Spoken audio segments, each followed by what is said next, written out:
কিছুদিন আগে সিলেটের যারা কওমি মাদ্রাসার শিক্ষার্থী ছিলেন, হুজুর ছিলেন, তারা একটা সংবাদ সম্মেলনের মাধ্যমে ঘোষণা দিয়েছিলেন যে প্রতি বছর তারা কোরবানির পশুর চামড়া বিভিন্ন জায়গা থেকে সংগ্রহ করে থাকতো, এবছর তারা সেটা সংগ্রহ করবেন না। তাদের অভিযোগ ছিল চামড়া বিক্রি করে ন্যায্য মূল্য পাওয়া যায় না। তাদের কথা ছিল খাজনার চাইতে বাজনা বেশি। এবছর কুরবানির ঈদে তারা চামড়া সংগ্রহ করবেন না বলে সংবাদ সম্মেলনে দাবি করছিলেন। সিলেট জেলা প্রশাসক সরোয়ার আলমের সহযোগিতায় এবছর কওমি মাদ্রাসার যারা হুজুর আছেন তারা বলেছেন তারা এবছরের পশুর চামড়া সংগ্রহ করবেন, আর সেক্ষেত্রে সর্বোচ্চ সহযোগিতার আশ্বাস দিয়েছে সিলেট জেলা প্রশাসক। কিছু কওমি মাদ্রাসা আলেমুলামা তারা একটু মনের কষ্ট থেকে ক্ষোভ থেকে তারা বলছিলেন যে চামড়া তারা তুলবেন না।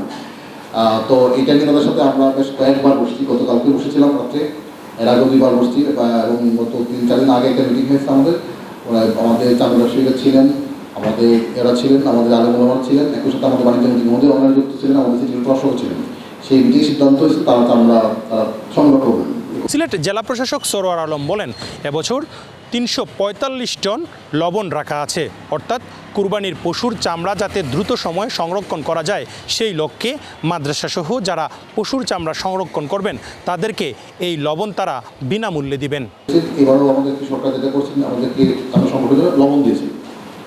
তো এখানে চামড়া যেটা হয় কিছু কিছু মাদ্রাসা কালেকশন করে কিছু কিছু সরাসরি চামড়া বিক্রি করে দেওয়া হচ্ছে আমাদের ব্যবসায়ীদের কাছে। এটা তো চামড়া যারা সংরক্ষণ করবেন, যে সমস্ত মাদ্রাসা বা প্রতিষ্ঠান বা ব্যক্তি পর্যায়ে যদি কেউ চামড়া সংরক্ষণ করে যে কাছে 10-15 মিলে একসাথে সংরক্ষণ করবে, সেই ক্ষেত্রে কিন্তু আমরা লবণ দেব।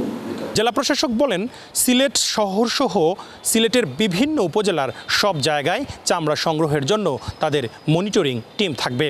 যারা চামড়া সংগ্রহ করবেন অথবা চামড়া সংগ্রহ করতে গিয়ে কেহ যদি কোনো সমস্যায় পড়েন তাহলে উপজেলা নির্বাহী কর্মকর্তার সাথে যোগাযোগ করতে হবে। পুরো জেলা জুড়ে উপজেলা নির্বাহী কর্মকর্তা বা জেলা প্রশাসনের পক্ষ থেকে সংশ্লিষ্ট কর্মকর্তারা চামড়া সংগ্রহের জন্য মাঠে থাকবেন। যে চামড়ার যাত্রী সম্পদ এই কাজটি আপনারা করবেন না, মানে ধরেন যদি বিক্রি করতে কেউ না পারে বা কেউ নিল না, এটা আমাদেরকে বললে আমরা কালেকশন করে নিয়ে আসবো। আমাদের গাড়ি থাকবে, আমাদের ভলান্টিয়ার থাকবে, আমাদের লোকজন থাকবে এবং উপজেলা থেকে শুরু করে জেলা পর্যায়ে, যাতে কোনোভাবে এই সম্পদ নষ্ট না হয়। জেলা প্রশাসক বলেন কোনোভাবেই এই চামড়াকে ধ্বংস করতে দেয়া হবে না, কেননা বাণিজ্য মন্ত্রী বলেছেন যে চামড়াকে বাংলাদেশের শীর্ষ একটা রপ্তানিমুখর শিল্প গড়ে তুলবেন।